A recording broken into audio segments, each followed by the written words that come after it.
तो चलिए पढ़ते हैं पहला क्वेश्चन। देखिएगा, consider spherical shell of radius r at temperature T. The black body radiation inside it can be considered as an ideal gas of photons with internal energy per unit volume small u is equal capital U upon capital V proportional to T to the power 4 and pressure P is equal 1 upon 3 capital U upon capital V. If the cell now undergoes an adiabatic expansion, the relation between T and R is। तो प्यारे बच्चों, यहां पर हमसे T और R में relation पूछा गया है। देखिएगा, यहां पर हमसे T और R में रिलेशन पूछा गया है। ऐसा कहा गया है कि जो स्फेरिकल सेल है जहां आइडियल गैस भरी है वहां पर अब एडियाबैटिक एक्सपेंशन होता है। तो एडियाबैटिक एक्सपेंशन अगर हो रहा है तो T और R में रिलेशन कैसा दिखना चाहिए। अब देखिएगा, ये गैस कांस्टेंट नहीं है।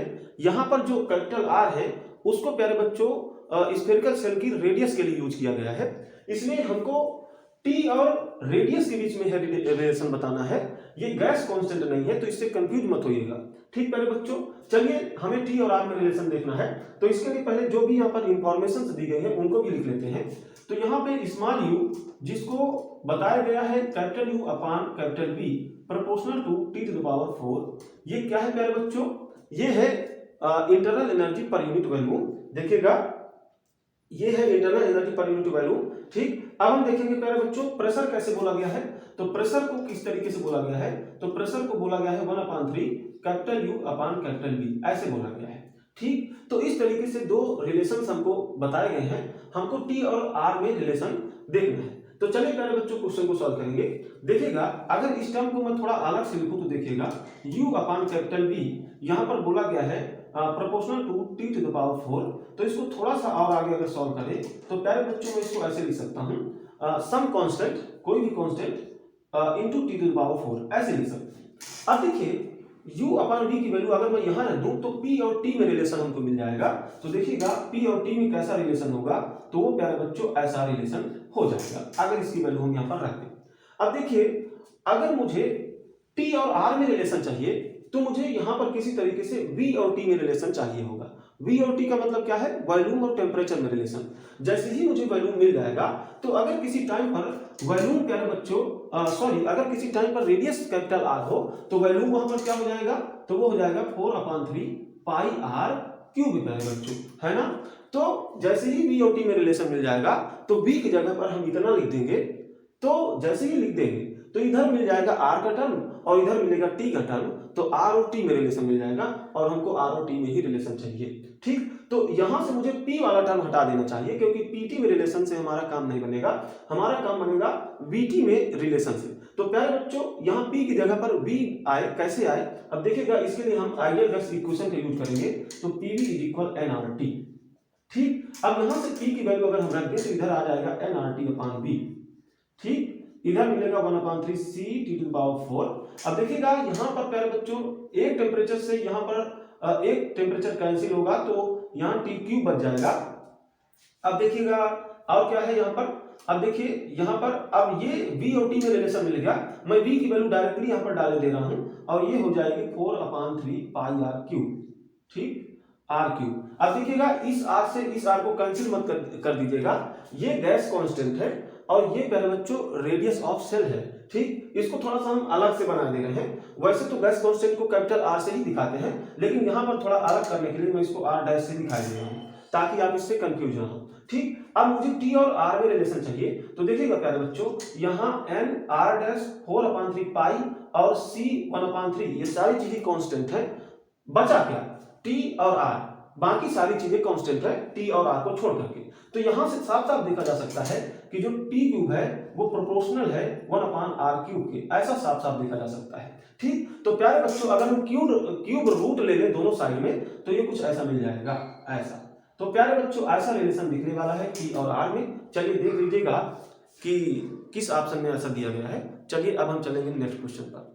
चलिए प्यारे बच्चों अब हम देखेंगे नेक्स्ट क्वेश्चन को, तो क्वेश्चन को ध्यान से पढ़ेंगे। चलिए पढ़ते हैं।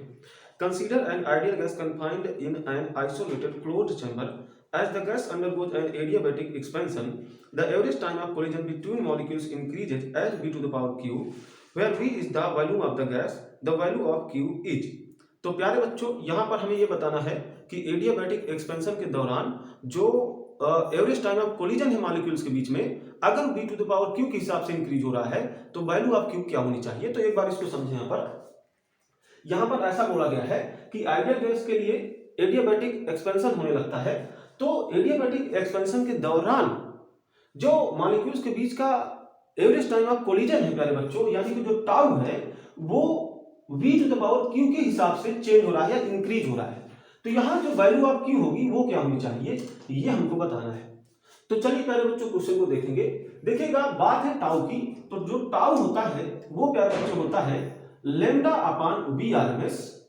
लेमडा क्या है, तो ये मीन फ्री पाथ है, और वी आर एम एस क्या है, तो ये मॉलिक्यूल्स की रूट मीन स्क्वायर स्पीड है। अब देखिएगा प्यारे बच्चों, जो लेमडा होता है वो होता है 1/√2 पाई डी स्क्वायर इंटू एम, ऐसा होता है लेमडा। और जो वी आर एम एस होता है तो ये होता है √3RT/m। अब देखिए जिनको ये फार्मूले याद है तो अच्छी बात है, नहीं याद है तो इनको जरूर से जरूर याद कर लीजिएगा, क्योंकि डायरेक्ट फार्मूला बेस्ड क्वेश्चन आ जाते हैं। ये क्वेश्चन तो फिर भी थोड़ा सा सोचने वाला है, लेकिन कभी कभी तो डायरेक्ट लैम्डा के लिए फार्मूला बेस्ड क्वेश्चन पूछ लिए जाते हैं, और कई बार वीआरएमएस पर भी डायरेक्ट फार्मूला बेस्ड क्वेश्चन पूछ लिए जाते हैं। ठीक, तो इसलिए इनके फार्मूले तो आपको याद ही होना चाहिए, तभी आप क्वेश्चन को सॉल्व कर पाओगे। चलिए प्यारे बच्चों देखेंगे, यहाँ पर अगर टाउ के लिए लैम्डा और वीआरएमएस की वैल्यूज इस तरीके से है तो इनकी वैल्यूज को यहाँ पर हम डालते हैं, फिर देखते हैं कि टाउ क्या होगा। तो लैम्डा की जगह पे ये रखेंगे तो ये हो जाएगा √2 पाई डी स्क्वायर एन, और वीआरएमएस की अगर वैल्यू डालें तो ये हो जाएगा 3RT/m। तो ऐसा प्यारे बच्चों यहाँ पर आपको दिखेगा टाउ। अब देखिए यहाँ पे जो n होता है ये प्यारे बच्चों number of molecules per unit volume है, और ये जो d है ये मॉलिक्यूल्स का डायमीटर है। ठीक, अब देखिएगा प्यारे बच्चों, पूरी एडियाबैटिक एक्सपेंशन के दौरान मॉलिक्यूल्स तो वही रहने वाले हैं, उनके डायमीटर में कोई चेंज नहीं आने वाला। पाई और √2 ये तो कांस्टेंट है, डी भी कांस्टेंट है। क्यों? क्योंकि हमने अभी बोला कि डायमीटर में तो कोई चेंज नहीं आएगा क्योंकि मॉलिक्यूल्स वही रहने वाले हैं। तो डी स्क्वायर भी कांस्टेंट हो गया, 3R ये भी कांस्टेंट रहेगा, m भी कांस्टेंट रहेगा क्योंकि गैस वही होने वाली है।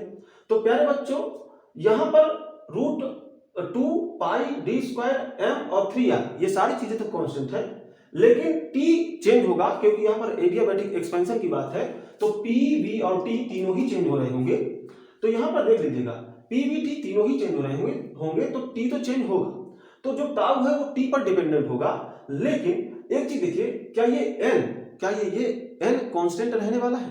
प्यारे बच्चों ये नंबर ऑफ मोल्स नहीं है, ये number of molecules per unit volume है। तो एक चीज देखिए, अगर number of molecules per unit volume है तो वॉल्यूम के चेंज होने के कारण ये ओवरऑल वैल्यू भी चेंज हो रही होगी, इसलिए ये जो n है ये कांस्टेंट नहीं है, ये वॉल्यूम के चेंज होने के कारण ये चेंज हो रहा है, इसलिए इसको कांस्टेंट में मत गिन लीजिएगा। अगर किसी ने इसको कांस्टेंट में गिन लिया तो क्वेश्चन उसका गलत हो जाएगा।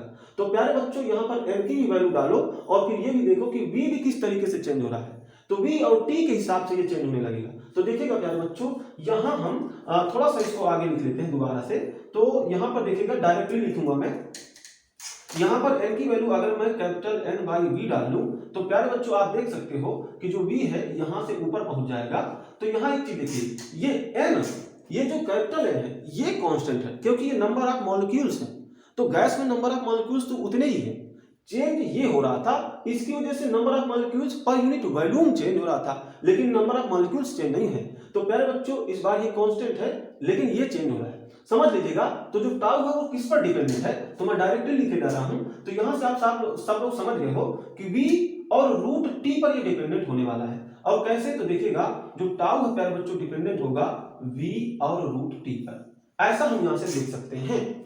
ठीक, तो एडियाबैटिक एक्सपेंशन के दौरान v और √t ये कैसे चेंज हो रहे हैं उसी हिसाब से पता चल जाएगा कि ये टाउ कैसे चेंज हो रहा होगा। चलिए प्यारे बच्चों, यहाँ पर देखिए बात है एडियाबैटिक एक्सपेंशन की, तो हम सभी जानते हैं कि एडियाबैटिक एक्सपेंशन में t और v के बीच में कैसा रिलेशन होता है, तो ये होता है t v⁴ (γ-1) = कांस्टेंट। ऐसा रिलेशन मिलता है एडियाबैटिक एक्सपेंशन के दौरान t और v में। तो प्यारे बच्चों यहाँ किसी एक वेरिएबल के ही टर्म में अगर चीजों को ले आए तो ज्यादा आसान हो जाएगा चीजों को देखना। अब यहाँ पर मुझे v के ही टर्म में सारी चीजों को लाना पड़ेगा, क्योंकि मुझे ये बताया गया है कि ये v⁴ q के हिसाब से चेंज हो रहा है। तो अगर v के टर्म में ये चीजें निकल के आ गई तो फिर हम कंपेरिजन करके q की वैल्यू निकाल पाएंगे। चलिए हम t की वैल्यू b के टर्म में लाने की कोशिश करते हैं। तो यहां से आप देख सकते हो कि जो t होगा वो कांस्टेंट अपान में v to the power gamma minus 1 हो जाएगा। तो यहां पर ये रख देंगे हम, तो देखेंगे ये जो टाउ है ये v अपान में किसके हिसाब से चलेगा, तो कैपिटल t की वैल्यू डालो तो c upon v to the power gamma minus 1 ऐसा।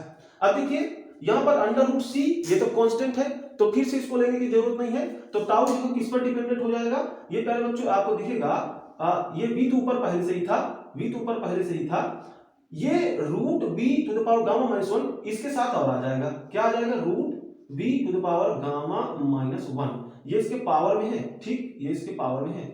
इधर तक नीचे कांस्टेंट बच गया रूट c, तो कांस्टेंट पर तो ये डिपेंडेंट नहीं होगा, तो इस तरीके से ये डिपेंडेंसी इस पर नजर आएगी।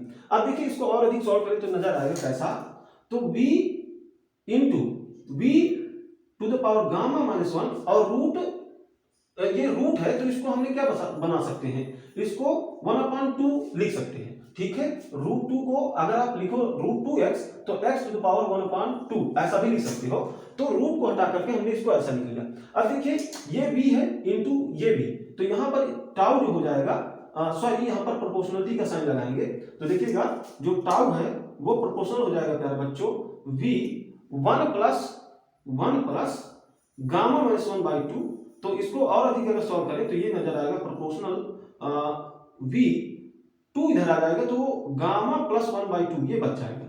सॉल्व करने के बाद ये आपको दिखेगा, ठीक। तो इस तरीके से ये v के साथ चेंज हो रहा होगा। तो यहाँ प्यारे बच्चों हमको बताया गया है कि ये ऐसे चेंज हो रहा है, तो वैल्यू ऑफ q क्या नजर आ रही है, तो प्यारे बच्चों वैल्यू ऑफ q आप कंपेयर करके निकाल सकते हो, तो value of q bye comparison आप निकाल पाए गामा प्लस 1/2, तो देख लीजिएगा किस ऑप्शन में ये वैल्यू दी गई है। अब हम चलेंगे नेक्स्ट क्वेश्चन पर। चलिए प्यारे बच्चों अब हम देखेंगे नेक्स्ट क्वेश्चन को, तो क्वेश्चन को ध्यान से पढ़ेंगे। चलिए पढ़ते हैं। यहाँ पर क्वेश्चन है 3 Carnot engines operate in series between a heat source at temperature T1 and a heat sink at temperature T4. There are 2 other reservoirs at temperature T2 and T3 as shown, with T1 is greater than T2 is greater than T3 is greater than T4. The 3 engines are equally efficient if। अब देखिए options में क्या पूछा गया है, तो options में यहाँ पर T2 और T3 की वैल्यू पूछी गई है और दोनों की ही वैल्यू T1 और T4 के टर्म्स में पूछी गई है। हमसे बोला गया है कि ये जो तीनों इंजन्स हैं ये इक्वली एफिशिएंट है, तब T2 और T3 की वैल्यू क्या होगी। तो चलिए प्यारे बच्चों यहाँ पर दिया गया फिगर पहले हम बना लेते हैं। यहाँ पर जो फिगर है वो कुछ इस तरीके से बना हुआ है। यहाँ पर 3 इंजन्स है, ये इंजन 1 हो गया, यहाँ पर ये दूसरा इंजन है, ये इंजन 2 हो गया, और ये तीसरा एक इंजन है जो इंजन 3 हो गया। जो इंजन 1 है ये प्यारे बच्चों किस किस टेम्परेचर के बीच में काम कर रहा है, तो प्यारे बच्चों ये काम कर रहा है T1 और T2 के बीच में। इसी तरीके से जो दूसरा वाला इंजन है ये किस किस टेम्परेचर के बीच में काम कर रहा है, तो ये प्यारे बच्चों काम कर रहा है T2 और T3 के बीच में। ये तीसरा वाला इंजन किस किस टेम्परेचर के बीच में काम कर रहा है, तो ये प्यारे बच्चों काम कर रहा है T3 और T4 के बीच में। अब देखिएगा उन्होंने बोला है T1 बड़ा है T2 से, और T2 बड़ा है T3 से, और T3 बड़ा है T4 से, ठीक। अब देखिए ये भी बोला गया है कि तीनों की इफिशियंसी इक्वल है, तब हमें T2 और T3 की वैल्यू बतानी। चलिए प्यारे बच्चों अगर बात करें कार्नोट इंजन के इफिशियंसी की, तो कार्नोट इंजन की जो इफिशियंसी होती है टेम्परेचर के टर्म्स में, तो वो होती है प्यारे बच्चों T लोअर अपान T हायर, यहाँ पर 1 माइनस T लोअर अपान T हायर, ऐसे दी जाती है कार्नोट इंजन की इफिशियंसी टेम्परेचर के टर्म्स में। अब देखिएगा तीनों की इफिशियंसी इक्वल है, तो इस फार्मूले से तीनों की इफिशियंसी हम निकालेंगे और तीनों को इक्वल करके एक रिलेशन फाइंड करेंगे और वहीं से T2 और T3 की वैल्यू निकलेगी। तो चलिए प्यारे बच्चों तीनों की इफिशियंसी को इक्वल करने की कोशिश करेंगे। तो सबसे पहले वाले इंजन के लिए इफिशियंसी अगर हम लिखें तो ये हो जाएगी प्यारे बच्चों, हम यहीं पर लिखे दे रहे हैं, इसके लिए जो इफिशियंसी हो जाएगी वो हो जाएगी प्यारे बच्चों 1 माइनस T लोअर अपान T हायर। तो इसके लिए T लोअर और T हायर कौन से होंगे, देखिएगा आपको पता है ये इससे बड़ा है, साफ साफ बोला गया है, तो ये T हायर है, ये T लोअर है, ठीक है। तो T लोअर यानी T2 और T हायर यानी T1, ये हो जाएगी इसके लिए इफिशियंसी। इसके लिए अगर हम इफिशियंसी देखें तो ये क्या हो जाएगी, तो 1 माइनस इसके लिए T लोअर कौन सा है ये, और T हायर कौन सा है ये। क्वेश्चन में बोला गया है कि T हायर और T लोअर साफ साफ पता चलेगा क्वेश्चन को अगर आप पढ़ोगे, ये इससे बड़ा है ऐसा क्वेश्चन में बोला गया है। तो T लोअर कौन सा है T3 और T हायर है T2, इस तरीके से इसके लिए क्या लिखेंगे, तो इसके लिए एफिशिएंसी हो जाएगी 1 माइनस T4 अपॉन T3, क्योंकि इसके जो T हायर है वो ये है और T लोअर है वो ये है। अब देखिएगा ये तीनों चीजें आपस में इक्वल है, ऐसा क्वेश्चन में बोला गया है। तो चलिए पहले इन दोनों को इक्वल कर लेते हैं। तो इन दोनों को इक्वल करो तो क्या मिलेगा, 1 upon T2 1 minus T2 upon T1 equal 1 minus T3 upon T2। तो यहां से ये कैंसिल हो जाएगा, तो बचेगा क्या, T2 upon T1 equal T3 upon T2। अब यहां से इन दोनों को अगर इक्वल कर दे तो क्या मिल जाएगा, तो फिर से T3 अपॉन T2 इक्वल मिल जाएगा T4 अपॉन T3 के। ठीक, तो जैसे ही आप इनको इक्वल करोगे तो ये चीज इसके इक्वल हो जाएगी। तो यहां पर हम देख सकते हैं कि T2 अपॉन T1 इक्वल है T3 अपॉन T2 के, और ये जो इक्वल हो जाएगा ये इक्वल हो जाएगा T4 अपॉन T3 के। तो प्यारे बच्चों इस तरीके से ये हमने एक रिलेशन फाइंड किया, और इसी रिलेशन से हम T2 और T3 की वैल्यू निकाल सकते हैं। और हमको निकालना किसके टर्म्स में है, तो ये याद रखना है T1 और T4 के टर्म्स में। तो चलिए प्यारे बच्चों सबसे पहले तो हम T2 के लिए सॉल्व करेंगे। तो देखिएगा T2 के लिए अगर हम देखें तो एक काम क्या ले रहे हैं, इस रिलेशन से पहले देखो तो T2 क्या नजर आएगा, तो T2 स्क्वायर आपको मिलेगा T1 इंटू T3, यही मिलेगा, है ना। अब T3 का टर्म्स मुझे नहीं चाहिए, मुझे T4 का टर्म चाहिए। तो यहां से देखिए इस रिलेशन से जो T3 है वो क्या मिल रहा है, तो T3 स्क्वायर मिल रहा है आपको T2 इंटू T4, ये मिल रहा है ना। तो एक काम कर ले, यहां से T3 की वैल्यू यहां पर डाल ले। तो देखिएगा यहां से T3 की वैल्यू अगर डालेंगे तो T2 स्क्वायर क्या मिल जाएगा T1, और T3 की वैल्यू क्या आ जाएगी, तो ये आ जाएगी यहाँ पर under root T2 into T4, ऐसे ही आ जाएगी, बिल्कुल ऐसे ही आ जाएगी। अब इसको अगर सॉल्व करके देखिएगा T2 स्क्वायर इक्वल T1, और एक काम कर ले रहे हैं हम लोग, हम पूरे इक्वेशन का स्क्वायर किए ले रहे हैं। तो इधर मिल जाएगा T to the power 4 T1 square, इधर T2 T4 ऐसा। अब देखिए T2 वाले टर्म को इस वाले T2 के साथ ले आए तो T2 का टर्म एक साथ आ जाएगा, और फिर हम वैल्यू निकाल पाएंगे। कहां पर करें, कहां पर करें, हम यहीं पर कर ले रहे हैं। देखिएगा T2 के साथ ये वाला T2 लाएंगे इधर वाला, तो देखिएगा ये इसके नीचे आएगा, तो यहां से इसकी एक पावर कैंसिल होने वाली है, तो कुल मिला के ये कुछ ऐसा नजर आएगा। अब देखिएगा इधर क्या बच रहा है, तो इधर बच रहा है प्यारे बच्चों T1 टू द पावर 2 और T4 ऐसा बच रहा है ना। अब देखिए T2 की वैल्यू क्या आ जाएगी, तो क्यूब रूट ले ले, दोनों साइड क्यूब रूट ले ले, तो ये बन जाएगा इतना प्यारे बच्चों। हम देख लेंगे किस ऑप्शन में T2 की वैल्यू दी गई है, जरा देखते हैं क्या किसी ऑप्शन में ऐसा दिया गया है, किसी में दिया गया है क्या, ऑप्शन नंबर 2 में ऐसा दिया गया है। ठीक है, तो ऑप्शन नंबर 2 में ऐसा दिया गया है। अब हम T3 की वैल्यू निकालेंगे। तो चलिए T3 के लिए क्या कर ले, हम T2 की ये वैल्यू यहां पर डाल दें, ठीक है, या हम यहां से T2 की वैल्यू निकाल करके यहां डाल दें, तो कुछ भी कर सकते हैं। चलिए यहीं से हम डाल देते हैं, ठीक है। तो चलिए यहां पर कुछ चीजें मिटा लेते हैं, तब जगह हो जाएगी अपने पास। चलिए यहां पर जगह हो जाएगी, तो यहां पर डालते हैं। चलिए T3 स्क्वायर इक्वल T2 की क्या वैल्यू पड़ जाएगी यहां पर, तो ये बढ़ेगी अंडर रूट T1 T3, यही पड़ेगी, ठीक है, और ये इंटू में है T4। अब देखेंगे यहां पर पूरे इक्वेशन का स्क्वायर कर ले, तो T3 to the power 4 T1 T3 और T4 क्या हो जाएगा, स्क्वायर हो जाएगा। अब T3 वाला टर्म इधर ले आए तो ये हो जाएगा T3 to the power 3 equal T1 into T to the power 4 का स्क्वायर, सॉरी T4 का स्क्वायर, ठीक है। और ये हो जाएगा T3 का वैल्यू क्या निकल जाएगा यहां से, तो ये निकल जाएगा कुछ ऐसा। देखिए क्या ये भी ऑप्शन नंबर सेकंड में दिया हुआ है क्या, तो ये भी दिया हुआ है, इसलिए ऑप्शन नंबर दूसरा ही सही होगा। चलिए प्यारे बच्चों चलेंगे अब नेक्स्ट क्वेश्चन पर। चलिए प्यारे बच्चों अब हम देखेंगे नेक्स्ट क्वेश्चन को, तो क्वेश्चन को ध्यान से पढ़ेंगे। चलिए पढ़ते हैं। 1 mole of an ideal gas passes through a process where pressure and volume obey the relation P is equal P naught, bracket में है 1 minus 1/2 V naught by V का whole square. Here P naught and V naught are constants. Calculate the change in the temperature of the gas if its volume changes from V naught to 2V naught. तो प्यारे बच्चों gas को किसी process से गुजारा जाता है, और उस प्रोसेस के दौरान प्रेशर वॉल्यूम के साथ किस तरीके से चेंज हो रहा है, इसके लिए हमको P और V में एक रिलेशन बना करके दे दिया गया है।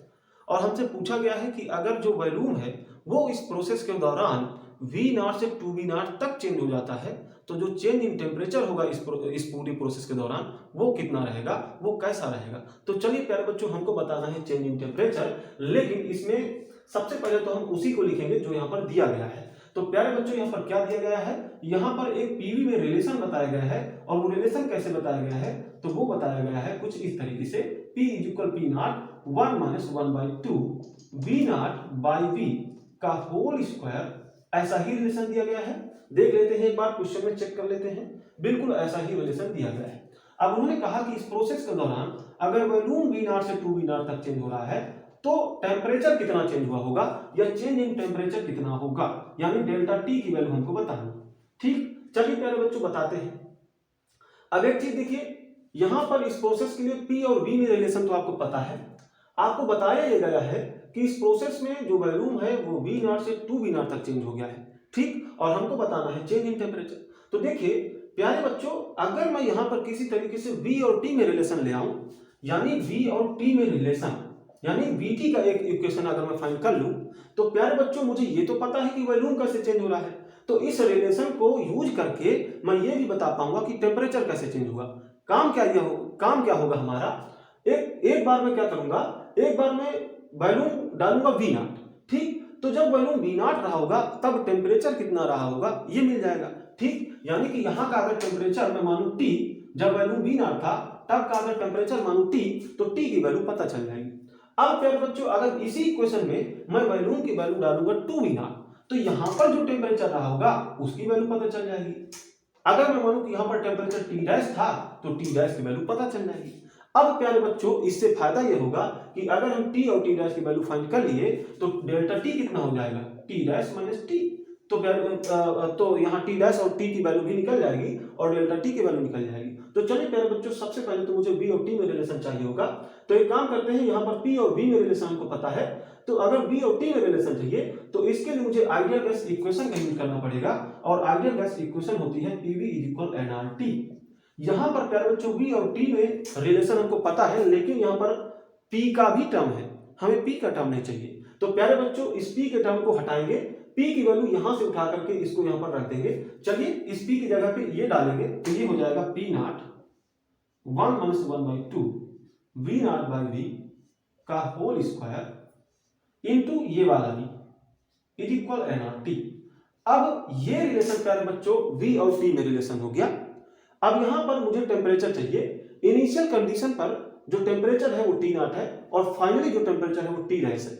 तो प्यारे बच्चों, इस इक्वेशन के यूज से जो हमें यहां पर मिला है, इससे टी और टी डैश की वैल्यू निकालेंगे।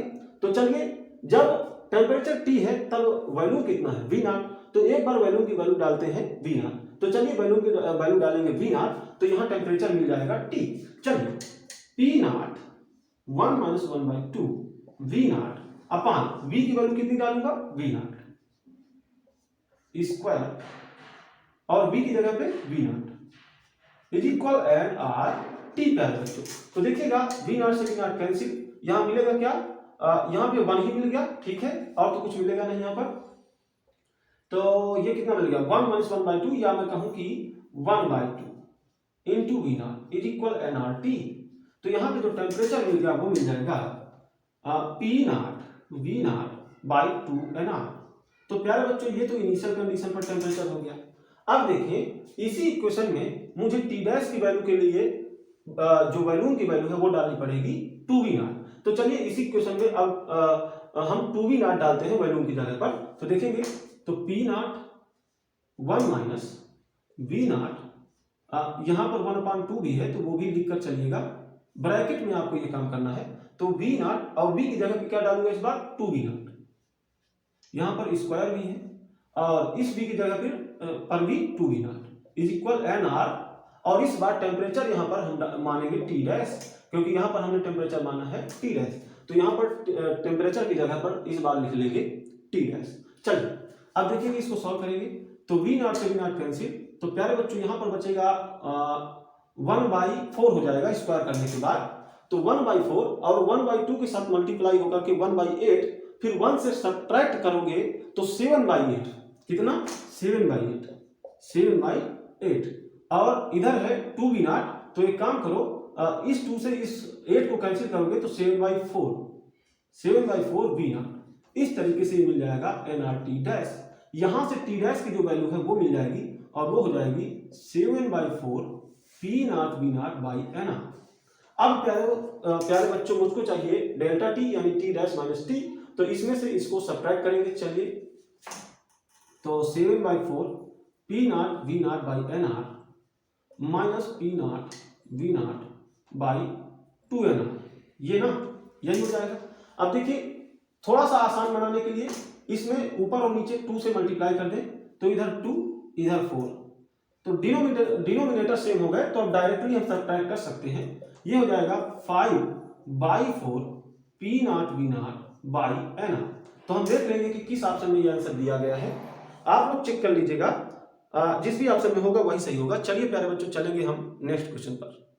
चलिए प्यारे बच्चों अब हम देखेंगे नेक्स्ट क्वेश्चन को, लेकिन नेक्स्ट क्वेश्चन में बढ़ने से पहले इससे पहले जो क्वेश्चन हम लोगों ने सॉल्व किया है उसके बारे में थोड़ा सा देख ले, क्योंकि हो सकता है वहां पर कुछ बच्चों को ऑप्शंस को मैच करने में दिक्कतें आ रही हो, क्योंकि वहां पर जो हमने आंसर लिखा था वो था प्यारे बच्चों 5/4 पी नॉट वी नॉट अपान में एन।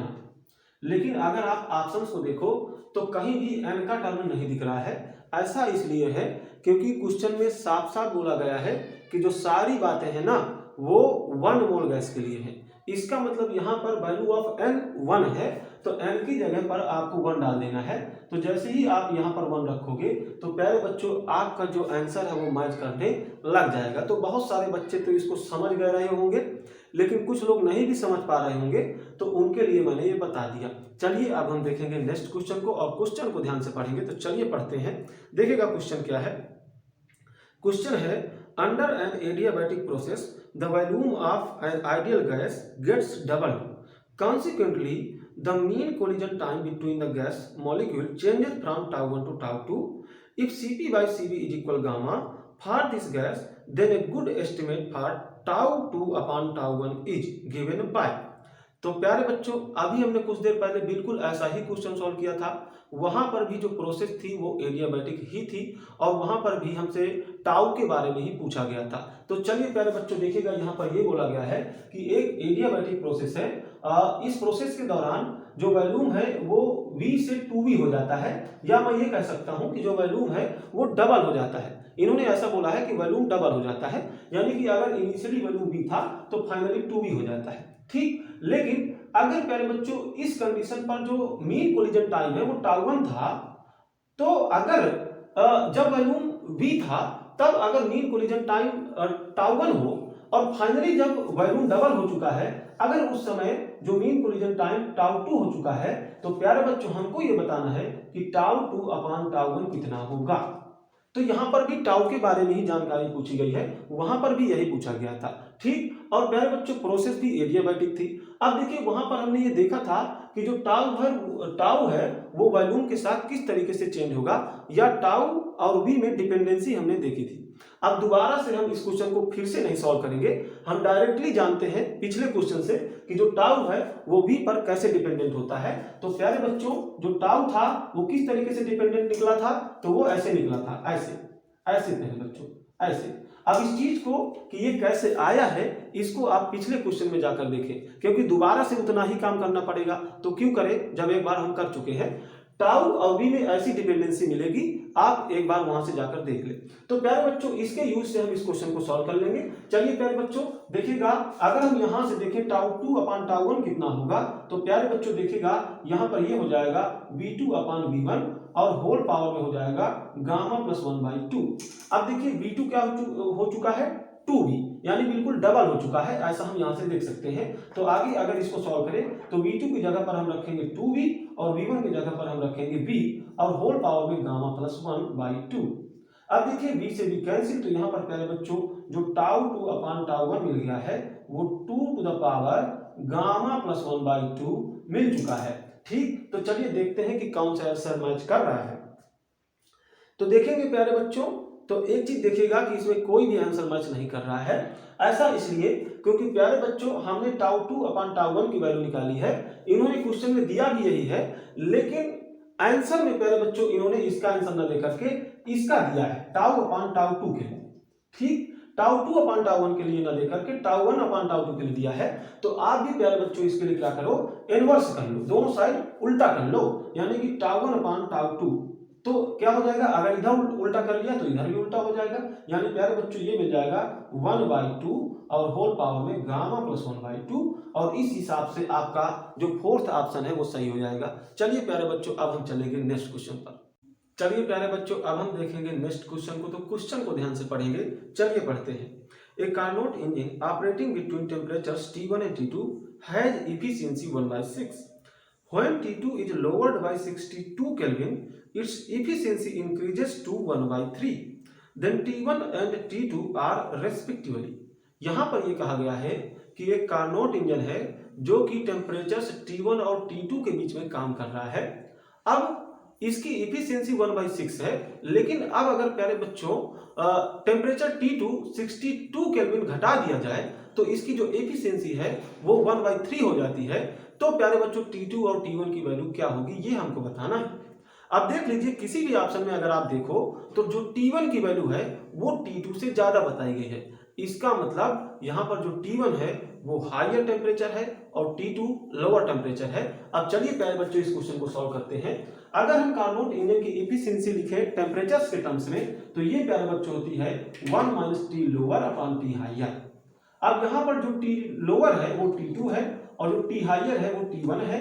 ऐसा इसलिए क्योंकि ऑप्शंस में देखकर पता चल रहा है, क्योंकि हर जगह T1 की वैल्यू को ज्यादा बताया गया है T2 से, इसका मतलब ये हायर टेम्परेचर है। अब देखिए प्यारे बच्चों, इनिशियली जब नॉर्मल कंडीशन रही है, जब T2 ही था, कम नहीं था, तब इसकी एफिशिएंसी प्यारे बच्चों 1/6 थी। तो 1/6 = 1 - T2 अपॉन T1 ऐसा था। लेकिन अब क्या किया गया, इसको 62 केल्विन घटा दिया गया, तो जो एफिशिएंसी है ये 1/3 हो गई, यानी कि 1/3 = 1 - T2 - 62 अपॉन T1 ऐसी कंडीशन हो गई। अब देखिए प्यारे बच्चों, अगर इस इक्वेशन को और अधिक सॉल्व करें तो ये मिल जाएगा 1 - T2 अपॉन T1। इसको मतलब अलग अलग इसमें डिवाइड कर लो तो क्या हो जाएगा, -T2 upon T1 minus plus 62 upon T1। अब देखिए 1 - T2 अपॉन T1 की वैल्यू पता है 1/6, तो इधर हम रखेंगे ये वैल्यू और ये कुछ इस तरीके से मिल जाएगा। अब प्यारे बच्चों इसको और अधिक सॉल्व करें तो ये कैसे मिलेगा, तो ये मिल जाएगा 1/3 - 1/6। इसको आसान बनाने के लिए इसमें ऊपर और नीचे 2 से मल्टीप्लाई कर ले तो 2 इधर 2 3 जा 6। यहां पर डिनोमिनेटर को सेम करने के लिए मैंने ऐसा किया ताकि कैलकुलेशन आसान हो जाए। अब देखिए 62 अपॉन T1 = 1/6, तो T1 हो जाएगा कितना, 6 × 36 360 और 12 यानी कि 372 केल्विन, ये T1 हो गया। अब T1 की वैल्यू आप इसमें रख दो चाहे इसमें रख दो तो T2 की वैल्यू निकल जाएगी, तो आप रख दो इसी में रख दो। चलिए रखते हैं, तो 1/6 = 1 - T2 अपॉन में 372 है ना, तो T2 अपॉन 372 = 1 - 1/6 या 5/6, तो T2 हो गया 372 × 5 अपॉन में 6, तो इसको कैंसिल करो तो 6 टाइम 2 टाइम्स और इसको मल्टीप्लाई कर लो 5 से, तो ये 310 केल्विन यानी 310 केल्विन, यही आ जाएगा ना, बिल्कुल यही आ जाएगा। चलिए प्यारे बच्चों अब हम चलेंगे नेक्स्ट क्वेश्चन पर। चलिए प्यारे बच्चों अब हम देखेंगे नेक्स्ट क्वेश्चन को, तो क्वेश्चन को ध्यान से पढ़ेंगे। चलिए पढ़ते हैं। In a process temperature and volume of 1 mole of an ideal monoatomic gas are varied according to the relation V × T = K, where K is a constant. In this process, the temperature of the gas is increased by delta T. The amount of heat absorbed by gas is. तो प्यारे बच्चों यहाँ पर हमसे पूछा गया है amount of heat absorb, तो इसके लिए भी हम थर्मोडायनेमिक्स का फर्स्ट लॉ यूज करेंगे। तो प्यारे बच्चों अमाउंट ऑफ हीट एब्जॉर्ब के लिए जो फार्मूला लगाएंगे वो हो जाएगा डेल्टा U + W। तो प्यारे बच्चों यहां पर जो डेल्टा Q हो जाएगा वो डेल्टा U + W के इक्वल हो जाएगा। तो हमको डेल्टा U निकालना चाहिए और W भी निकालना चाहिए, और उनका जो भी सम होगा वही डेल्टा Q हो जाएगा और वही हमको बताना है। तो चलिए प्यारे बच्चों देखेंगे, डेल्टा U तो हम निकालना जानते हैं, अभी पिछले क्वेश्चन में हमने देखा। तो डेल्टा U के लिए जो फार्मूला होता है वो होता है F/2 NR डेल्टा T, ये होता है। तो प्यारे बच्चों इसकी वैल्यू निकालना आसान है, क्योंकि यहाँ पर बता दिया गया है कि जो भी बातें हो रही हैं वो 1 mole of A mono atomic gas के लिए है। तो प्यारे बच्चों, मोनो एटॉमिक गैस का मतलब है कि डिग्री ऑफ फ्रीडम 3 हो जाएगा, और 1 मोल तो बताया ही गया है, तो वैल्यू ऑफ एन 1 हो जाएगा। ठीक है, आर की वैल्यू आर ही लिख करके चलना है, क्योंकि ऑप्शन में आर के ही टर्म में आंसर बताया गया है। और डेल्टा टी आपको क्वेश्चन में बताया गया है प्यारे बच्चों। ठीक, तो डेल्टा टी आपको क्वेश्चन में बताया गया है, इसके लिए आपको डेल्टा टी के लिए परेशान नहीं होना है। जो टेम्परेचर में चेंज आ रहा है वो प्यारे बच्चों डेल्टा टी आ रहा है, ऐसा आपको बता दिया गया है क्वेश्चन में। ये आपको पता है, ऐसा आपको मानकर चलना है, क्योंकि ये आपको बताया है गया है। ठीक, ये आपने अपने से नहीं लिखा, ये आपको बताया गया है क्वेश्चन में कि जो इंक्रीज होता है टेम्परेचर में वो डेल्टा टी है। तो ये आपको पता है, इसलिए डेल्टा टी को ही यहां पर लिख करके चलेंगे। ऐसा मानेंगे कि डेल्टा टी हमको पता है, जो कि डेल्टा टी ही है, क्योंकि क्वेश्चन में बताया गया है। तो प्यारे बच्चों, यहां पर जो डेल्टा यू हो जाएगा वो हो जाएगा 3/2, एन की जगह पर 1 रख दो, और यहां पर आर, यहां पर डेल्टा टी। तो ये प्यारे बच्चों हो जाएगा डेल्टा यू। तो डेल्टा यू तो पता चल गया। अब हम निकाल लें डब्ल्यू। तो प्यारे बच्चों, डब्ल्यू भी हम जानते हैं, डब्ल्यू कैसे निकालते हैं, तो ये निकलता है इंटीग्रेशन ऑफ पी डीवी से, इंटीग्रेशन ऑफ पी डीवी से। ऐसे प्यारे बच्चों डब्ल्यू निकाला जाता है। तो चलिए, डेल्टा यू तो पता चल गया, अब हम निकालेंगे डब्ल्यू। तो देखेंगे डब्ल्यू क्या हो जाएगा, तो डब्ल्यू होता है इंटीग्रेशन ऑफ पी डीवी। अब प्यारे बच्चों, V और T में एक रिलेशन यहां पर फॉलो होता है, तो कौन सा रिलेशन है वो, तो वो देख लें, V into T equal constant. ये रिलेशन फॉलो होता है V और T से। ठीक, अब देखिएगा प्यारे बच्चों, हम आइडियल गैस इक्वेशन भी यहां पर थोड़ा सा लिख लेते हैं, PV इज इक्वल nRT। ठीक है, इसको इसलिए लिखा गया है ताकि आपको क्वेश्चन को अच्छे से समझाया जा सके। एक चीज देखिएगा, V इंटू टी कॉन्स्टेंट है, इसका मतलब क्या होगा कि अगर टेम्परेचर बढ़ रहा होगा तो वैल्यू घट रहा होगा। ठीक है, तभी तो V इंटू टी की वैल्यू कांस्टेंट बनी रहेगी। अगर दोनों ये बढ़ गए तो वैल्यू तो बढ़ जाएगी, फिर कांस्टेंट कैसा, तो अगर एक बढ़ रहा होगा तो एक घट रहा होगा। अब अगर यहां से देखें प्यारे बच्चों, अगर टेम्परेचर बढ़ रहा है तो वैल्यू तो घटेगा, ऐसा यहां से पता चल रहा है। अब अगर टेम्परेचर बढ़ रहा है तो इधर की वैल्यू ओवरऑल बढ़ रही है, इधर की वैल्यू ओवरऑल बढ़ रही है, तो इधर की भी वैल्यू ओवरऑल बढ़नी चाहिए, लेकिन वैल्यू तो घट रहा है। तो ओवरऑल वैल्यू इसकी बढ़ाएगा कौन, प्रेशर। इसका मतलब प्रेशर बढ़ रहा होगा, इसका मतलब प्रेशर बढ़ रहा होगा। तो प्यारे बच्चों, प्रेशर यहां पर चेंज हो रहा है, ये कांस्टेंट नहीं है, इसलिए प्यारे बच्चों यहां पर P का टर्म हमको हटाना पड़ेगा, P के टर्म को हमको V के टर्म में लाना पड़ेगा। तो चलिए प्यारे बच्चों, P को हम V के टर्म में रखेंगे, तो यहीं से रखेंगे जो आइडियल गैस इक्वेशन है। तो प्यारे बच्चों, P की वैल्यू यहां से रखिए, तो ये हो जाएगी nRT अपॉन में V इंटू डी। तो ऐसा हो जाएगा अब हमारे पास एक्सप्रेशन W के लिए। ठीक, अब देखिए प्यारे बच्चों, आंसर हमको डेल्टा टी के टर्म्स में देना है। किसके टर्म्स में, डेल्टा टी के टर्म्स में। तो यहां पर एक काम करें, अगर मुझे टी का टर्म लाना है तो मैं डीवी की जगह पर dt ले आऊं किसी तरीके से। ठीक, तो यहां पर इंटीग्रेशन के बाद टी का ही टर्म मिलेगा। चलिए प्यारे बच्चों, इसके लिए हम इसका यूज कर सकते हैं, तो चलिए कर लेते हैं। एक काम करते हैं, इस इक्वेशन को हम डिफरेंशिएट कर देते हैं, तो ये आपको देगा v into D T plus T into D V is equal 0, ये देगा प्यारे बच्चों। तो यहां पर देखिएगा T इंटू डीवी की वैल्यू यहां से निकल के आ जाएगी minus V into D T. तो प्यारे बच्चों, T इंटू डीवी की वैल्यू डायरेक्टली यहां पर हम पुट कर सकते हैं। चलिए रखते हैं nR upon V, T into D V की वैल्यू आई है minus V into D T. यहां पर इंटीग्रेशन का साइन जरूर लगाइएगा। अब देखिएगा V से V तो कैंसिल हो जाएगा प्यारे बच्चों, और बचेगा क्या, माइनस nR dt। अब यहां पे इंटीग्रेशन का साइन लगा प्यारे बच्चों, यहां पर T1 से T2 तक अगर हम इसको इंटीग्रेट करें तो फाइनली आपको मिल जाएगा माइनस nR डेल्टा टी। ठीक, T2 माइनस T1 क्या देगा आपको, डेल्टा टी ही देगा प्यारे बच्चों। ठीक, तो W जो निकल के आ जाएगा वो प्यारे बच्चों ऐसा निकल के आ जाएगा। अब हमको निकालना है डेल्टा Q। तो देखिए यहां पर डेल्टा U आपको पता है, मैं डायरेक्टली यहां पर लिखे दे रहा हूं, यहीं पर लिख देते हैं। डेल्टा U आपको पता ही इतना 3/2 R डेल्टा टी, प्लस जो W निकल के आया है वो माइनस R डेल्टा टी। तो माइनस R डेल्टा टी नहीं, nR डेल्टा टी, और वैल्यू ऑफ n तो 1 ही है ना, तो n को हटा दो। ठीक है, तो R डेल्टा टी ही बचा, तो R डेल्टा टी ही लिख लो, R डेल्टा टी ही लिख लो, ये लो। ठीक, चलिए अब इसको सॉल्व कर लेंगे तो क्या हो जाएगा, इधर 2 जाएगा तो -3 मतलब 3 से सब्ट्रैक्ट होगा तो सिर्फ और सिर्फ r डेल्टा t बचेगा ऊपर प्यारे बच्चों, और नीचे में 2 बच जाएगा, यानी 1/2 r डेल्टा t। तो देख लीजिएगा 1/2 r डेल्टा t ये किस ऑप्शन में दिया गया है, तो वही ऑप्शन सही हो जाएगा। चलिए प्यारे बच्चों चलेंगे आप नेक्स्ट क्वेश्चन पर।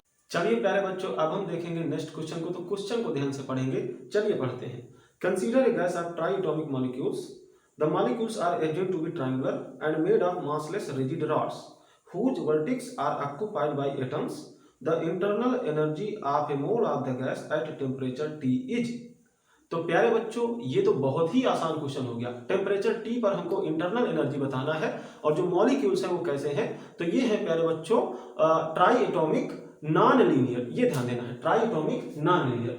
और यहाँ पर प्यारे बच्चों रिजिड रॉड्स हैं ऐसा माना गया है, यानी जो मॉलिक्यूल जो अपने एटम्स हैं वो रिजिड रॉड्स पर है। इसका मतलब यहाँ पर वाइब्रेशनल मोड को माना नहीं गया। इसका मतलब प्यारे बच्चों यहाँ पर जो डिग्री ऑफ फ्रीडम्स होंगे वो हो जाएंगे 6।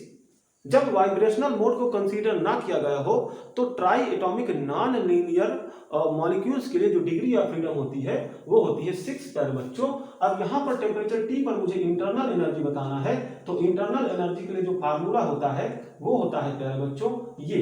तो यहाँ पर एक मोल के लिए मुझे बताना है तो नंबर ऑफ मोल्स 1 है, तो m की जगह पर मैं 1 रखूंगा, f की जगह पर मैं 6 रखूंगा। तो 6/2 into 1 into r into temperature T।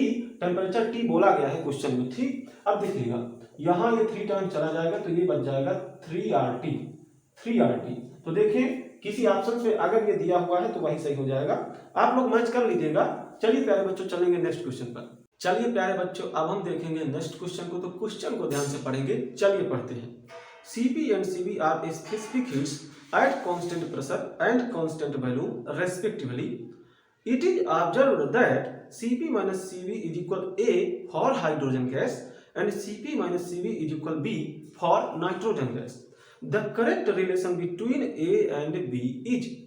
तो प्यारे बच्चों देखिएगा यहाँ पर क्या दिया गया है, यहाँ पर हमको ये बताया गया है कि Cp minus Cv is equal A है फॉर हाइड्रोजन गैस और Cp minus Cv is equal B है फॉर नाइट्रोजन गैस। और ये जो Cp है ये कांस्टेंट प्रेशर पर स्पेसिफिक हीट है और ये जो Cv है ये कांस्टेंट वॉल्यूम पर स्पेसिफिक हीट है। अब प्यारे बच्चों हमको बताना है कि A और B आपस में कैसे रिलेट होंगे या A और B में रिलेशन कैसा होगा, ये हमको बताना है। प्यारे बच्चों यहाँ पर ये तो बोला गया कि ये स्पेसिफिक हीट्स हैं, लेकिन इसमें कुछ स्पष्टता ये नहीं बोला गया कि ये प्रिंसिपल स्पेसिफिक हीट्स हैं या फिर ये मोलर स्पेसिफिक हीट्स हैं। तो प्यारे बच्चों अगर ये प्रिंसिपल स्पेसिफिक हीट्स होंगी तब तो बात ठीक है, ए और बी में कुछ अलग सा रिलेशन आएगा जिसके लिए हमें थोड़ा सा सॉल्व करना पड़ेगा। लेकिन अगर ये मोलर स्पेसिफिक हीट्स होती तब तो क्वेश्चन बहुत आसान था, देखते ही आंसर निकलता। क्यों? क्योंकि जब मोलर स्पेसिफिक हीट्स होती हैं तब Cp माइनस Cv हमेशा R के इक्वल आता है, गैस कोई भी हो। तो यहाँ पर हाइड्रोजन है, यहाँ पर नाइट्रोजन है, लेकिन इससे मतलब नहीं होगा Cp माइनस Cv फिर R के ही इक्वल होगा अगर ये मोलर स्पेसिफिक हीट्स होती तो प्यारे बच्चों A भी R होता, B भी R होता, यानी कि दोनों एक दूसरे के इक्वल हो जाते। तो A और B में कैसा रिलेशन होता? ऐसा रिलेशन होता कि ये दोनों एक दूसरे के इक्वल है, A इज इक्वल B होता। अब अगर ये प्रिंसिपल स्पेसिफिक हीट्स हुई तो, यानी कि अगर ये मोलर स्पेसिफिक हीट्स नहीं है, प्रिंसिपल स्पेसिफिक हीट्स हैं, तब तो प्यारे बच्चों इसके लिए देखेंगे। देखिए जब हम बात करेंगे प्रिंसिपल स्पेसिफिक हीट्स की तो इनको प्यारे बच्चों स्मॉल Cp और स्मॉल Cv से डिनोट करते हैं, और अगर हम बात करें मोलर स्पेसिफिक हीट्स की तो इनको हम कैपिटल Cp और कैपिटल Cv से डिनोट करते हैं।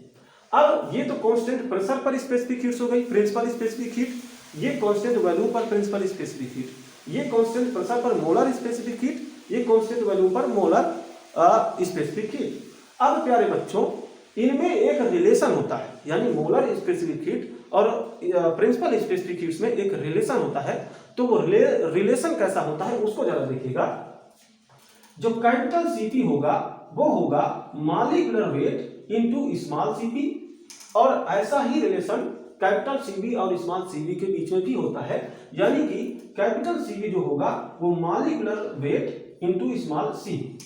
इस तरीके से इनका रिलेशन होता है प्यारे बच्चों। अब देखिए अगर इसको हम देखें तो यहां पर देखिएगा, अगर हम इनको प्रिंसिपल स्पेसिफिक हीट से मानकर चले तब ये स्मॉल सीबी और स्मॉल सीबी होंगे, ना कि कैपिटल सीबी और कैपिटल सीबी। ठीक, तो इनको अगर हम प्रिंसिपल स्पेसिफिक हीट से मानकर चले तब इनको हम स्मॉल मानकर चलेंगे। तो चलिए प्यारे बच्चों, ये स्मॉल सीपी है और अगर मैं इनको कैपिटल सीपी और कैपिटल सीपी के टर्म से लाना चाहूं तो यहां से ला सकता हूं। तो देखिएगा, स्मॉल सीपी को कैपिटल सीपी के टर्म में लिखना है तो कैसे लिखेंगे? तो स्मॉल सीपी की वैल्यू क्या है? कैपिटल सीपी अपान में मॉलिक्यूलर वेट, यानी कि कैपिटल सीपी, देखिएगा इसकी जगह पर मैं लिख रहा हूं कैपिटल सीपी अपान में मॉलिक्यूलर वेट, और इसकी जगह पर क्या लिखूंगा? कैपिटल सीपी अपान में मॉलिक्यूलर वेट, और ये इक्वल है ए के। अब देखिएगा, अगर मैं इसको आगे सॉल्व करूं तो capital CP minus capital CP upon में molecular weight is equal A.